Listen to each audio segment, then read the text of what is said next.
अस्सलाम वालेकुम रहमतुल्लाहि बरकातहू।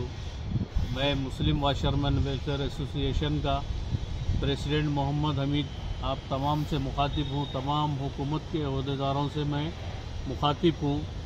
मेरा कहना ये है कि यहाँ पर हमारा धोबी घाट 400 साल पुराना है। इस नदी के अंदर हम लोग हमारे बड़े कर लेते आए हैं काम, और आज तक कभी ऐसा नहीं हुआ। अब पहली बार बग़ैर इत्तला के नदी छोड़ी गई। हमको कोई इत्तला नहीं है। हमारे हज़ारों के कपड़े थे यहाँ पर, कि कोई किसी के शादी खाने के कपड़े थे, किसी के दवाखानों के थे, किसी के घरों के कपड़े थे। हम लोग यहाँ पर कपड़े रात में केमिकल में डाल के रखते, सुबह आकर हम लोग उसको वॉश करते। वैसे हमारे कई कपड़े रखे हुए थे यहाँ पर, हमको कोई इत्तला नहीं। हम लोग अपने अपने घरों को जाने के बाद बग़ैर इत्तला के नदी छोड़ी गई, और इस नदी से हमारा कम से कम 50-60 हज़ार का नुकसान हुआ है, कम से कम 1 लाख का नुकसान हुआ है। अब हमारे जो ग्राहक है वो लोग बोल रहे कि हमारे को नहीं मालूम, हमको ये हमारा जो नुकसान हुआ उसकी भरपाई हमारे को करना बोल के वो लोग हम पर बहुत प्रेशर डाल रहे हैं। और हमारा हुकूमत से ये मुतालबा है कि हमारी इस भरपाई को पूरा किया जाए।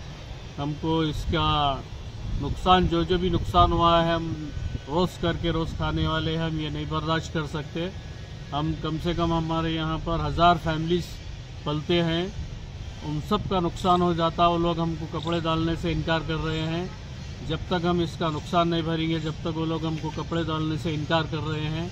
और हमारा हुकूमत से अदबन, रेवंत रेड्डी साहब से हमारी अदबन गुजारिश है कि हमारे इस नुकसान की कोई स्कीम निकाल कर उसकी भरपाई की जाए, वरना हम लोग पूरे रोड पर आ जाएंगे। और हमको अगर ये काम नहीं मिला तो हमको खुदकुशी कर मरने की नौबत है।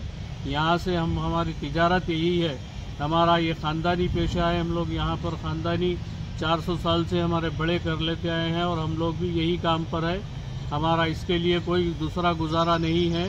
हमको यहीं से जीना है, यहीं पर मरना है।